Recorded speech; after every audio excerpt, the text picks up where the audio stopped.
Welcome to Beyond Sundays, a podcast from two friends trying to follow Jesus more closely. Odds are you won't always agree with us and we'll stumble along the way, but we promise to be open and honest all the way through. I'm Matt here with Hannah. We've got a website you can use to keep our show links and socials all in one place. Check out BeyondSundaysPod.com. We're grateful for all of our listeners and genuinely thank you for fitting us into your busy life. Shouts to you on the treadmill, at the dishwasher, in your car, wherever you're at. You can help us grow the community by following, rating, and reviewing us on Apple and Spotify. We definitely have the best people in the business. 100%. They're pretty great. We love them. So thankful they listen. We do. Hannah, how are you? Good. Cold, but good. Yeah. You know, we've been doing this for more than a year, and I have tried to find a way that I greet you every time when we start this. I just don't think I have it yet. Oh, should there be? Do you have a special greeting on your other podcast? No, not really. Not really. There's more people on the other podcasts, and half the time it's Andy taking us on some adventure, and I never know where that's going to go. Some question or some. Yeah, it's kind of like here we just riff on something. So let's just riff. Okay. Hannah, I have fallen into the LaCroix world recently. Okay.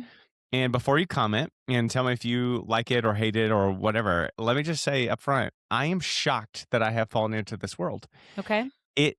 On the surface, sparkling water with a hint of taste sounds disgusting to me. Mm-hmm. But I drank one and I was like, where has this been my whole life? Mm-hmm. What have I been missing out on? So are you in? Are you out? Where are you at? Okay. So I have a stance here. I don't like LaCroix, but I love Waterloo, which is the same. It's the same thing. Oh. I have to be honest. I don't know if I like Waterloo or like LaCroix because I feel like I tried it a long time ago. But Waterloo is what I drink. Liam drinks Spindrift, which I don't like his version. He doesn't like mine. But I'm talking like regularly I'm smashing like 3 or 4 a night. Like a lot. What's your flavor? Wait. Let me back up. Waterloo, first of all, you two are like the drink capital of the world. There's like coffee, there's sparkling water. You guys always have your stuff together with drinks. So like, is Waterloo basically LaCroix, just a different flavor set? Yeah, and I think different sparkling waters have a little bit of a different flavor. Like Spindrift, their main thing is that they claim it's all like natural. I think a lot of them say that the flavoring is from a real fruit or whatever. Well, LaCroix says it is naturally essenced. Okay, so mine says something like that. But and I'm Liam, just waiting in 15 years to get my scan for cancer. Yes, so Liam claims that mine has something like that. If you look it up, you look on Reddit, it won't specify what that is. It says that it is fruit something. But it's 0 calories. His has some calories. Mine is 0 calories. But grape is my go-to. I've had all different flavors. Grape is my go-to. I will get some strawberry. But I'm talking like we have 3 or 4 cases of each in the fridge at all times. Now, I haven't had one for a couple days, which is super unusual for me. But we call them our cold ones, which I know people usually refer to like a beer or something. That's not what it is. But we've always got a koozie, so I always have to specify it's my sparkling water. But that's just me being extra all the time. Love it though. It's like there's nothing as refreshing as taking this big sip and it burning your throat, but having a little flavor to it. That's exactly What's your flavor? Well, my flavor is called Sunshine, which really just makes it worse. I'm drinking Sunshine LaCroix. Like, who am I? What flavor is that? Let me tell you what it tastes like. It tastes like blue Gatorade. No. I love blue Gatorade. I do and so too. It's like essentially blue Gatorade fizzy water. And I don't drink soda.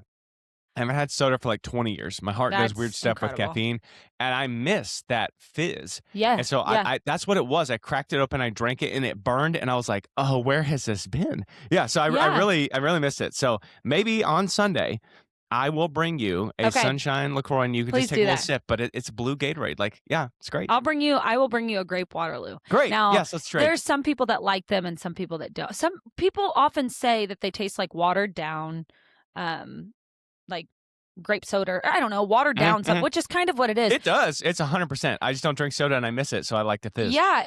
Now, my mom drinks, this does not have the fizz, but she drinks hint water. Have you ever had that? Nope. Okay. I don't think those are good because that to me literally tastes like watered down Kool-Aid. That's not good. There's no fizz. Yeah. None of that. But that fizz, it just hits. There's nothing quite like it. And again, I'm talking like 3 to 4 a night is typically what I'm drinking. at So you the go. cancer case or whatever comes out from these We'll go weird together.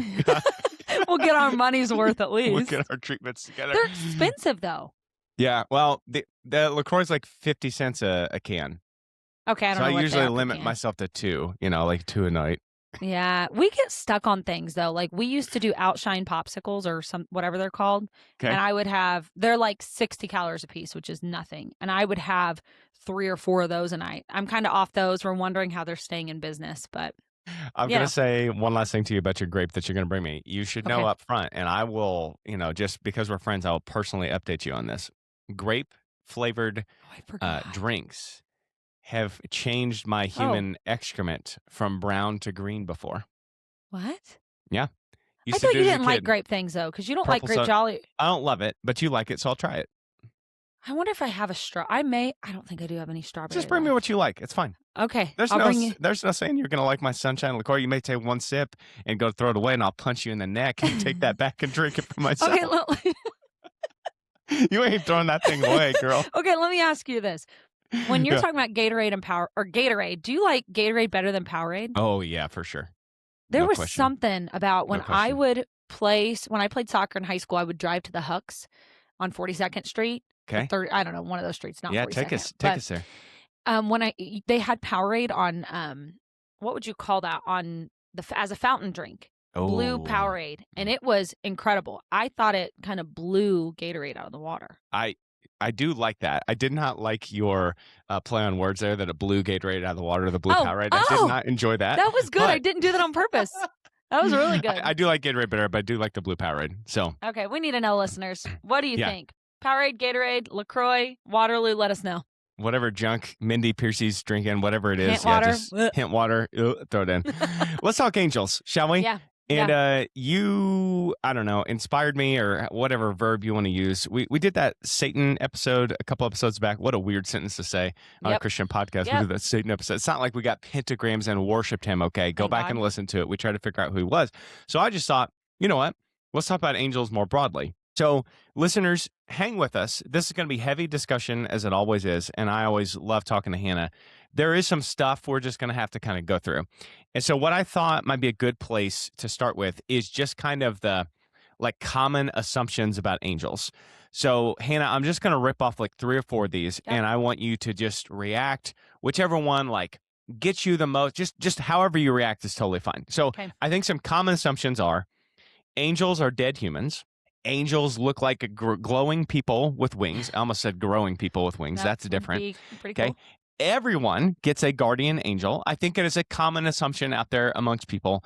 And then finally, that angels exist to comfort us. So which one grabs you? Have you fallen prey to? Like where are you at with those? So 2 of them stand out to me. The first one is that everyone gets a guardian angel. Mm-hmm. I really clung on to that as a kid, especially. Sorry guys, I'm so weird, but I used to sleep with my Bible open to Psalms 91:11 that talked about angels with charge over you to keep you in all your ways. I did not know that. How am I still? We have been friends for how old are you? That's how long we've been friends. 31. Yeah. I'm telling you, weird stuff. I would sleep with that at the end of my bed every night, open to that scripture. This just all goes along with You never know, the weirdness of everything I do. But I had that idea that we each had a guardian angel. And I had to look it up when I was looking over our outline because, I think we just assume that that's what that scripture means, that we're each given something to protect us. And the Bible doesn't say that. It just says that they'll keep charge over us, not that we each have our own. But I think pop culture teaches us, or Sunday school Christianity teaches us, that the angels were made and created to protect us. And I don't feel like that's what the Bible's saying. I don't think so, but I am just kind of thinking is there some kind of angel birthing ground then? You know what I mean? Because there are more humans than there ever have been. There's like over 8 Yeah. billion humans, and 200 years ago there weren't that many. So there are Yeah. more made. Like, what, is there like a factory in heaven? Like, what's going on up there? There would have to be, right? Or they'd have to be having children amongst themselves. Or I don't Do you know. It'd be something recycle one? crazy. Like you die and then it goes And to your then grandchild? Yeah, I don't know what happens. it would be something crazy. The Yeah. other one that stood Yeah. out to me too was that angels are dead humans. I think I hear that. I mean, I feel like that is so common to hear. This person's my guardian angel. They're watching over me. And there is, correct me if I'm wrong, but there's no scriptural basis for that. In fact, the only time I can think about the Bible specifically talking about people when they're dead is whenever they raise, when God comes back, and it says that it calls them out of the grave. And so kind of assumed to be asleep in the grave, not to be guardian angels over us. So I think pop culture really pushes that narrative that when people die, they are watching over us. For Tattoos, sure. you see it everywhere. Oh, yes. And I get split on that, because on the one hand, like, that's a nice sentiment. You know what I mean? Like, people will say that to me, like, oh, your dad, I'm sure he's watching. He'd be so proud of you. And I like that sentiment. I don't know if that's true or not. I don't spend a lot of time trying to get to the bottom of that. Sure. But on the other hand, I really think all that pop culture stuff, it just kind of continuously pushes us in directions that might not be true. Yeah. And as good a heart as people have by doing that stuff, I don't know that it's a good idea to just keep pushing us down that road of stuff that we're not sure is true. No, I don't think that it is. I don't think that. I mean, sometimes I'm like, it's good to have something that helps you feel better if somebody passes away. To cope, sure. Yeah, but I do think when you start to follow that narrative, it becomes a reality to people. And then when you start searching the Word of God and realizing that's really not what it's saying, I think it can shake something that became foundational that never was supposed to become foundational. Yeah. Well, let me just phrase it like this, because the Bible says that frequently when an angel shows up, the human being is terrified, right? And so we have this picture of like halo and wings, and it's, it's cute, and it is a terrifying thing to humans. Also, the Bible paints a picture that they're not often identified until they speak. So there's the story of like Abraham and Sarah, and they're not sure if they're angels, and then they turn out to be angel, right? So they're kind of like in disguise as humans sometimes. There's a lot of that. I think that's part of the whole thing with this, is we're not 100% sure. So let's drill down on this question then. If pop culture and like non-biblical texts are influencing our thoughts on angels, like, how or why do you think that happens, or how bad do you think that is? How bad do I think it is that it influences all of that? Yeah. I think if I put it on a scale, let's do 0 to 5. Oh, we love this. 0 to 5, it's a smaller scale. 0 to 10, that's too much for me to think about. And it could land at 6 or 7, and we're just not doing that anymore. We're past that. We're past that. So 0 to 5, I would say, I don't know. I mean, I would say a 3.5 or a 4, not because I think it'll send somebody to hell, right? But because I think it really can give you a misconception of what angels are doing and their purpose. And I think when we see that wrong, it can shift our own identity and who God sees us as, and our role in the kingdom, and also God's role. I think it can affect a lot. I think so too. And I just want to get on the record with this. I am not usually a Hollywood is a scary boogeyman kind of thing, and we need to burn it to the ground and it needs to go away. I appreciate entertainment. I like it. I like to read. I like to watch movies. I like to watch TV shows. I do think, though, that like with everything, you have to be on guard with your heart. You can't just take everything in and let it become a part of you. Yeah. But I do think this part of Hollywood is kind of dangerous, even if I don't believe that there are like sinister people in Hollywood trying on purpose to trick us. I mean, just think like anything else that would guide us away from God's word, we would be like, no, that's wrong, that's dangerous, that's bad. Yeah. So I think even some of these pop culture things and these movie things, again, I don't think there's somebody like controlling the planet behind the scenes trying to mess us all up. I don't think this is like emanating from the devil or anything. But I do think the fact that we just readily take this stuff and it's like we it's like we mash it up with what we Yeah. believe in the Bible, and then it becomes something new that's just not true. Well, and you think it's Hollywood-wise, like, it's not their goal to get it some people maybe if they're doing a Christian show, but it's not their goal to make it biblically accurate. Their goal True. is to get people to watch it. And so maybe it's to make it less scary or to make it more appealing and not to Or line it more up scary. or more Yeah, scary, yeah, right? yeah, That may yeah. be the goal. And so they will create whatever needs to be created to make the story more appealing to people. Yeah, for sure. And I just I think if you and I think that, I'm not trying to set us up as like some kind of glorified Christians or anything like that, but I do think we're careful. I do think we're committed, and I do think we try hard to follow what's right. Sure. And if you and I are basically just admitting in the first 15 minutes of this podcast that, yeah, probably pop culture things that we've seen about angels are probably have an influence on what we think about these beings and these creatures, Yeah. then I have to imagine the vast majority of other Christians kind of have the same thing. It Yeah. almost, to me, I don't want to like mess somebody up real bad with this right now. It almost bleeds into like the Christmas thing with me, Yeah. that we take the other stuff that we add to Christmas and then we mash it in with the religious stuff, and then it just vomits out this thing that is not really biblical, but that we all just kind of accept. You know what I Yeah, mean? yeah. Well, and then if we don't study the word and know the word, then we don't know how to decipher what's truth and what's not. I do think, though, we have pop culture today that kind of influences this. But if you look back at the early church, not Ooh. the early biblical church, but I mean, if you travel overseas or where they have these old churches, you see pictures and depictions of angels, also depictions of Jesus that Mm. are not accurate. And so for years and years and years, we have these beliefs of what angels look like, and they are made to be more appealing. Some of them look more like children, and Hmm. they are the big angels with the wings. But I think this has been an issue for a really long time, and I'm wondering what the desire, what was the reasoning in that. When I say early church, not early church biblically, I wonder what Right. their reason was for that. Well, You I'm know, mad at you for asking that question because I was going to ask you that question, which is like, why do we always? What is it about us? Is it just really like the unknown, the supernatural, the mysterious, and we want to like understand that and put a face on it, quote unquote? Is that what it is? You think? I think that's part of it. I also think that we want things to not be so much of a mystery. Mm. And I think for a long time, people controlled religion, and people didn't have like the religious leaders controlled religion and could put out whatever narrative they wanted. And now they don't. We have more of a Well, we can everybody can decide. read. You can just Everybody go can to the read. word yourself. You Yeah. can read it. And so now I feel like we have the opportunity to really find out what's real and what's not real. We just don't all read the word the way that we should.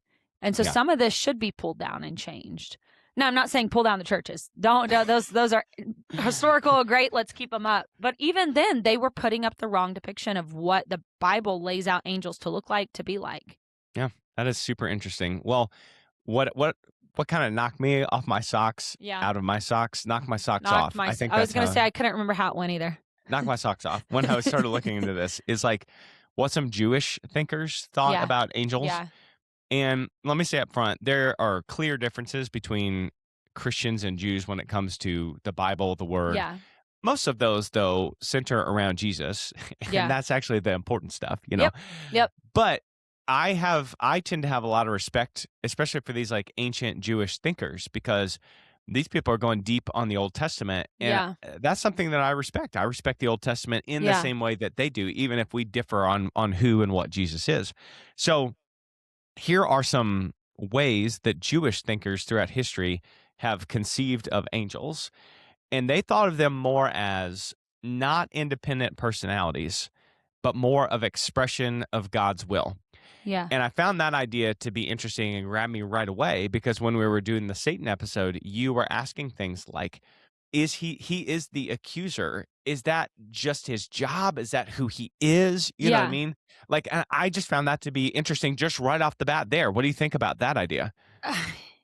Yeah, I looked at that as well, when we were looking at some of these Jewish thinkers. And, I get kind of stuck on that because I found it interesting that some of these Jewish thinkers we're thinking things like that these angels could just be fulfilling God's will. They could be the fire, they could be the wind, they could be a vision and a dream. All of those things could be described as angels. And I've always thought of them as a singular entity. Right. A Gabriel, a Michael, Yes. a Lucifer. Yeah. Yes. Yeah. I do get kind of stuck on this idea of, I'm not sure where I fall, but of Satan just being a part of God's working, whatever you want to call it, environment. I don't know, just fulfilling a job. And I think there's a lot of truth to that in angels. I think we try to give them this identity and this. Obviously, we know Michael's name. We know the name of I think just 2 angels. But I don't think that they have these individual personalities. I think they are called to do what God's asked them to do, which takes you into that idea to think, how would Lucifer be able to rebel if angels are just created to fulfill God's will? And I don't know. I mean, I don't know how to reconcile that exactly. I'm not fully sure how to. Well, that drives at like a central core question here, which is, what is an angel? Yeah. Right? Because I guarantee you, every time we said the word angel, and we've said it like 6,000 times, and spoiler alert, we're going to say it like 12,000 more. When I say that word, you think of a humanoid-like creature, male, female, wings. Hey, like everybody has that same picture in our heads. But for instance, when God needs to fool Saul in the Old Testament, he's like, who'll do this for me? And is it the spirit of confusion? I forget what it is. So. A lying spirit. A lying spirit steps up to the plate and it's like, I'll go do it. Well, then you have to step back and you have to think, okay, is that lying spirit, is that an angel? Or is that something else? Or are we using, we'll get to the verbiage that we use here in just a second, but like, what is it? Is an angel, I mean, because God is a spirit. God has no visible, physical form except when he wants to manifest it. So are these angels not actually humanoid beings? They're like the spirit of lying, the spirit of fear. Are those angels? Okay, so this I think ties in. So I was listening through my Bible. I do the Bible Project. I've been listening to it, and they make these videos at the end of every couple devotionals that they do, and they talked about specifically the angel of Yahweh that shows up. The angel of the Lord. The angel of the Lord. Well, when he shows up to Hagar, why do I always say her name wrong? I don't know. Hagar. Yeah. So he speaks as if he is Yahweh, and then she responds, "You are God," which makes me think, and based on this devotional that I'm reading or that I read, that God manifested himself in an angelic form. The same way he manifests himself as Jesus, he took himself and formed into that. Because the way that anytime that this is brought up, the angel of Yahweh, the same with Moses in the burning bush, he's called the angel of Yahweh. He appears as this angel. So there has to be some sort of, to me, there'd have to be some sort of entity. Now, I'm not saying it has to look this specific way, but we understand from the word of God that you cannot see God just as he is. It's impossible for humans to. So in order for us to have access, like direct access like that, I think he would have to put himself in the form of an angelic being or put himself into a human form for us to have that experience. So in this instance, I mean, I do think there has to be some sort of spiritual, there's got to be some sort of form that they take on. Well, spoiler alert, I think the angel of the Lord is Jesus. You think it's Jesus? I think it is the human body that Jesus is going, I don't know if I agree. Okay. Why? Because I think that he took on an angelic form, and I think Jesus was they're all one. It's just, I just wonder if it's God taking on a different form. So it calls him the angel of the Lord. This might I could be convinced. No, I could be convinced the other way. But I feel like if it had been Jesus in his human form, they wouldn't have recognized him as angel of the Lord.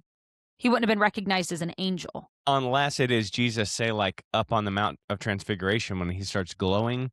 Like there is some type of, this is such a stupid way to think about this, but I wonder if Jesus had to like tamp down his divinity to be able to be in a human form, right? Because like when Moses went up that mountain and went face to face with God, first of all, what does that look like? Moses is face to face with God. Is Moses seeing anything? Is there just a presence there? Right. So we're getting like, we're drilling down. I think this is important for this conversation, though. We're drilling down into like when we see some kind of divine being in a form that we can see, are we actually seeing a visible representation of a spiritual form? Or is that spirit, and again, just excuse my language, this is the only way I know to talk about it, just like pulling on a physical form that we can see, and then when they're done interacting with a human, they take that physical form back off, and they are back to being what they were in the first place, a spirit. That's probably not true, but you know what I'm trying to get at. Well, that's kind of, I lean more along that. And that's why I think that angels, the way that we have understood them as these things with these wings and being beautiful, may not be their actual form. In fact, doesn't the Bible doesn't it talk about it some crazy ways in Revelation, like the way that it looks, all these crazy ways that it looks and spooky? Am I making that up? No, you're not making it up. There's some stuff in the Old Testament too. Like, are you talking about the cherubims and the throne guard angels and the 4 living creatures that are in heaven? And so it's stuff spooky gets looking, weird. It gets spooky is not the right word, but it does get weird. So maybe that is the natural form.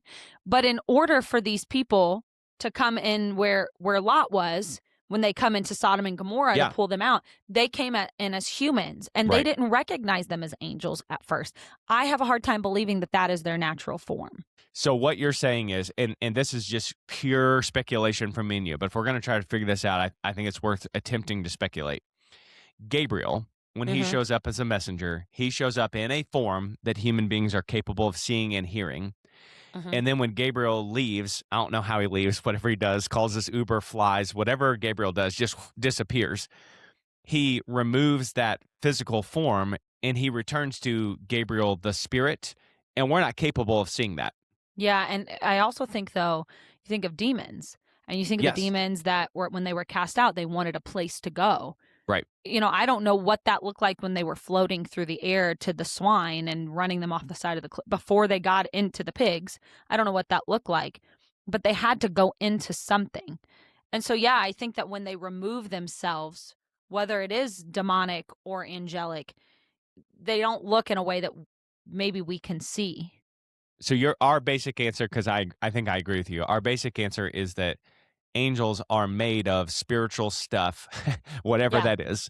Angels are made of the same stuff that God is made of, in that they are spirits, and we are not capable of seeing them in our current form.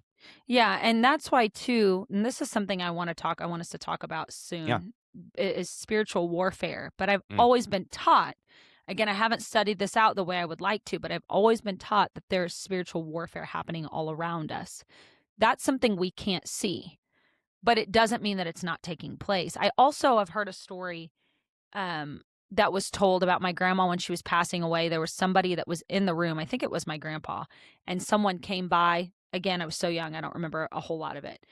Came by and said something and sang or prayed, did something, and my grandpa didn't know who she was, never saw her again. It was something like that, but believes that it was an angel that came in. And so I do think that angels, we may see them more often than we think or even realize. I think you're 100% right. I think when we get to heaven and this is revealed to us, I bet this conversation that you and I are having right now about them being spirits and taking on some form, I bet we're not using the right terminology. I bet we're not nailing the specifics, but I think the broad picture of what an angel is, this is what I think. Yeah. The other question I think, go please. Well, just one more thing. Yeah. Also, when we get to heaven, it says we'll take on a new body, right? We will be spiritual. I think that's the key to heaven. Yeah. We're only going to see it and dwell in it and be in it because we're going to be perfect. We're going to be in our spiritual form. Yeah. So then again, you're seeing another connection there where we have to look different in order to inhabit that. Yes. Okay. So before we move on from our Jewish thinkers, let's try to tackle this issue of whether or not angels have free will. Yeah. Maimonides, which you can go Google him, he is a super famous Jewish thinker. He thinks they're not winged beasts, but they're intellectual or spiritual forces. A Jewish thinker named Rashi thinks that they are created specifically for specific tasks and then disappear. And then some early Talmud teachings, which are rabbis that were studying from the Old Testament, they think that the angels like debate God's plan and then ultimately obey it. So that kind of puts it all over some different places, and I kind of want to pull some different thinkers that thought some different things. From the way you've studied and the way you've read the Bible, do you think angels have free will? Or let's start with Gabriel, for instance. When he shows up to talk to Mary, is he choosing to obey God in that moment, or he is required to obey God in that moment? I don't know that I have a stance, because if you believe that they don't have free will, which is my jerk reaction is, well, no, God created them. Their job Right. is to be a messenger. If you believe that, you cannot believe that Lucifer rebelled. You cannot believe that this whole thing happened where this angel chose to leave. You can't believe both. Or that was his job in the first place. Or that was his job. And God in the meant for first him to place. do that the whole time. Because God So would needed it an have been accuser. rebelled? Yeah, was- I mean, yes, rebellion. You're right. Rebellion is like you have to choose that. That is an act that you take on Would he of have and been from yourself. created as the accuser? Rebellious. He was created as not. You can't call it the opponent of God. Contrast to the resistance, Yeah, whatever, yeah. whatever Using you want some to call Star it. Wars terms now. I No, know, like I know. Yeah. I thought of that as soon as I said it. I'm like, okay, I'm getting somewhere. Yeah. So I don't know. I mean, Was the devil always destined? The devil's the most interesting one to talk about, because if Gabriel and Michael are choosing to obey or not, that's not as interesting, because only one of them chose not to obey, and then a third of them followed Lucifer. So that's the question. Did the devil do that of his own accord, or was he created to do that because God needed this to happen so that humans would have a choice? right now in my life at 31 years old, and again, listeners, you know, this stuff, it's okay for God to change this stuff. Yeah, of course. I think that the devil was created as the accuser. I do. Okay. I just that almost sounded like I was going to say I have this feeling. That's not it. But I think there would have been more to rebel from here on out. And maybe they can. But I feel like the only people he created with choice were human beings. Angels weren't meant for that, because if they had choice, there would be an opportunity for salvation. And they don't have that same, like, why would he not create that? It doesn't seem that they have that opportunity. Okay. Well, let's bring in the language piece of this. I want to continue with your thoughts, but I think this language is going to give us more depth to this conversation. So the English word that we use is angel. Mm-hmm. I'm just going to make Liam mad here. The Greek there is angelos, and the Hebrew is marlach. Both of those words mean messenger. Yeah. So when we see angels in the Bible, sometimes they are delivering messages. Sometimes it is the angel of the Lord. Sometimes it is Gabriel. Sometimes Michael is coming in with the flaming sword and kicking booty. Yeah. Sometimes the devil is accusing people. So it's like, if an angel, which I think is entirely possible, if an angel is not so much a character, it is more of a role or a job, then our very word of messenger is just putting so much restriction on what an angel actually does and is capable of, that our word in and of itself is flawed. Which word of in and of it? What do you mean? The word that we use, angel, just means in both languages, it just means messenger. Gotcha. We see angels in the Bible doing much more than just being messengers. So even our root word is not capturing what these beings are capable of, right? I mean, don't you agree with that? Yeah, I do. And really, I'm kind of going back to that whole Satan conversation. I'm kind of shook here when this is all together like this, because we identify him as an angel. We have my whole entire, that is what the Bible says. It's what we've been taught. Yep. The amount of power I feel he just lost in my mind is tremendous, because if you see him as just that, he does not have the power. You're like, okay, well, what do I think's been speaking in my ear in a way that they can actually control me? Now, do I think that the enemy fights against us? 100%. But what if that's just his job? What if that's just, I mean, he's the accuser roaming about looking to see. That's just his job. Well, who is this big scary thing? I don't know. That just really shakes me. It is an interesting thought. I don't know if I answered your question at all. No, it's okay. It's like God needed a district attorney. You know what I mean? Like, because everything in creation, so far as we know, is about humans. And so if you don't set humans up with a choice, then the purpose of creating humans in the first place is like null and void. You have to have a choice. So I think it's entirely possible that God set up Satan to do this because, again, you can't have dark without light. You can't have hate without love, right? You have to have the contrast for people to have a choice. Sometimes things just click in my brain and I don't have the words to express Yeah. how much it's clicked to me, because I never equated Lucifer to Michael. Like, you know what I mean? Like, it You was, put him on like a upper I level did. somehow. Yeah. I did. And it's no different.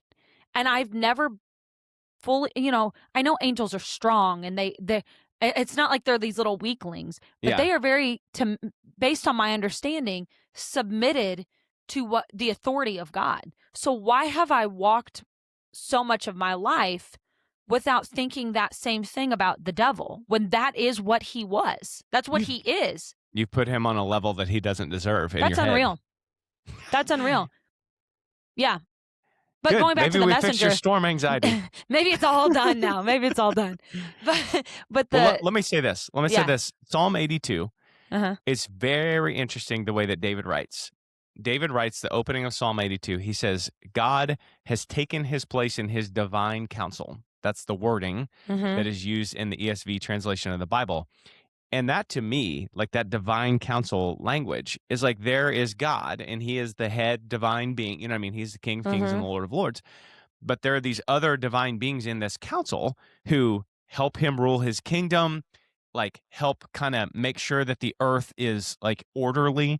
And one of those members of the divine council we see in the figure of Job is the accuser who comes in and is part of this council, Yeah. is part of God helping God to take care of the earth and humans and all that. So is he punished? Oh, he's going to be punished. Yeah. Yikes, that's a sucky role to get. You know what I mean? Like, how'd you get picked for that role? You have to feel like there'd be choice there. You know? Like, Yeah. hey, what's the Hunger Games? I'll fight for I the volunteer as tribute. Yeah, that's what I feel like. And who would volunteer as tribute there? I have let you go way far down this road, and I've just I've just watched you do it. But I disagree with you. I do think that angels have a choice. I do. You do? I do think so, because I let me hear think it. this divine counsel language is very interesting. It's like, Hmm. here's where my mind goes. Why does God, who is all powerful, we all agree with that, right? Almighty, all powerful, why does he need help doing any of this at all? He should just be able to do everything at the sound of his voice. No big deal. He created the universe because he said, "What's up?" and the universe exploded. You know what I mean? Like, why does God need any assistance with any of this at all? And so I think we've talked about some of the weird places in the Bible. I think in Genesis chapter 6, the angels come down to earth and they take some actions that God doesn't like. And so God locks them in hell. And so I personally believe that angels do have choice, that they are choosing to obey him, and that the fact that we are using the word angel is taking power away from these beings. They're not just messengers. They're fighting, they're dishing out judgments, they're acting on God's behalf, which again, why does God need help doing any of this? I think they have choice. I think they like carry things out. I do. I could go there. But why would he have created them with choice? What if they don't have, like, what's the point in that? I think, to me, now, let me just say, I did let you go all the way down that road that you went, that angels don't have choice, because I think that is possible. I'm not like 1,000% sold on my side of things, but to me, the way that you explain that is, the angels are perfect. They are spiritual, divine beings. They're perfect. They're immortal. They're never going to die. But he needed something that was fallible, and he needed something that had to depend on him. The angels don't have to depend on God in the same way that we do. And so there is a different relationship between humans and God and the divine beings and God. Okay, I'm sorry, listeners. I got to ask this question. Yeah, do you think they're the lowercase g gods? Like, or do you think those are Zeus, different? Ares, Hermes? Yeah. I don't. Not even the lowercase gods that people worshipped. Baal. Yeah. Yes, I do. Okay, because now that we've had conversations like that we have not had on Beyond Sundays, and when you say that and you talk about some of these angels, which the Bible, it just says it, come down and they have babies with This is not from any Greek mythology. This is from the Bible. You Go and read I, Genesis chapter all 6. of us it is there. So when you say it like that, I think, okay, yeah, that all makes sense to me. But I think the language that we have used for so long and our understanding of angels changes some of that. And I do think that there are lowercase g gods who I've heard it preached, who take over regions, and that's why churches will pray against these. But I have separated this idea of these divine entities and angels, when really I think that you're right. I think they are one. I think they all deserve to be in the same category. And I Yeah, think that's interesting. we use the word angels, and we have flattened these characters. And these Interesting, are yeah. far more powerful and interesting and complicated than we let them be in the way that we think about it. Again, and I'm just telling you again, I could be 100% wrong about this, and I am prepared to change. And I'm right. This is not like integral to my salvation, but I think this goes back to something we talk about all the time on this show, which is like we get stuck in the Sunday school version of the Bible when we need to grow up and deal with the adult version of the Bible. And Yeah. I'm not 100% sold on, you know what I'm saying? Like, I'm not trying to say I'm right and you're wrong at all, because I think it's entirely possible that angels don't have a choice. I think they do. Sorry. And when you go along that path, I think it takes you into such a deeper level of spiritual warfare, which the Bible addresses. And I mean, you and I both grew up understanding that to an extent, but I think the generation before us really saw it in the way that they prayed and the way that they sought after God. And I think the whole flattening of these characters, it can be seen generationally in the way that we pray and the way that we battle spiritually. So I think it does go together. I think based off of that last comment that you made, connecting it back with like Genesis 6, I think I side with you. Sorry, Okay. guys. My mind's been changed. Well, think about Daniel praying and Michael having to fight for 2 weeks. Yeah. Like, what is that? You know what I'm saying? Like, that doesn't make sense. Yeah. Unless you, quote unquote, increase the power of these opposing beings. Not that they can defeat God, but why is God struggling at all? Yeah. Yeah. No, you're exactly right. It's just a weird thing. So I don't know that we've like landed on the answer. I hope that everybody's been entertained and interested in this conversation as much as I have. I do want to leave us with one last question, one final thought. In terms of, if we make the spiritual realm simpler or less complicated than it actually is, let's assume that it's more complicated than you and I and most people give it credit for. What dangers are there, or how does that sell us short, or why or how is that a problem for us? I mean, I had this written down that when we do this, I think we lose power in the spiritual realm. I think us flattening the characters, us not taking them as seriously as they are, be like in war. If you showed up to a battle and you have, a water gun, you're not going to win against your opponent. And I think that's kind of what it does to us. We come ill-equipped because we don't understand what we're battling. And I think that's why so often we see ourselves like the disciples who could not cast out the demon. And Jesus says these things don't happen without prayer and fasting. And I think as Christians in today's age, we're trying to fight battles and then angry when God doesn't do it. When it says submit to God, resist the devil and he shall flee. Well, we don't submit to God. We claim we resist the devil. I think it's that sort of thing. We show up to a battle with a water gun. And I think that's the disservice that this does. I also think, I agree with that. If you show up with a water gun, it's not going to go well.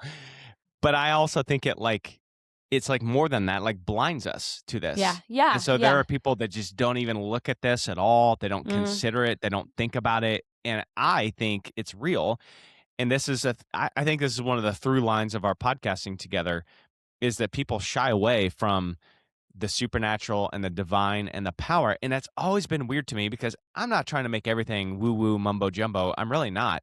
Yeah. But how many stories in the Bible do we celebrate and sing songs about that are just flatly supernatural and incredible? And then when we come into our modern world, we're like, oh, no, that's not for us anymore. But I don't know how that can be. If God is really God, then he is the same God and the same spiritual world still exists. And I think that we need to grapple with that.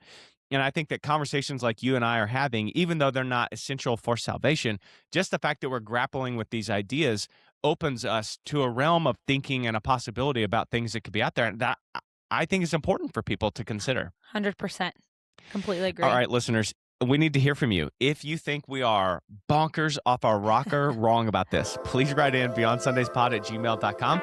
If you agree with us, beyondsundayspod@gmail.com. If you want to tell us about LaCroix or other flavored water, beyondsundayspod@gmail.com. We do appreciate everybody listening in today, and we hope that you enjoyed the conversation. We always enjoy going Beyond Sundays. If you have any thoughts or comments about our topic today or anything else, please reach out to us. Go to beyondsundayspod.com for our show links and socials. And until next time, may the Lord bless you and keep you.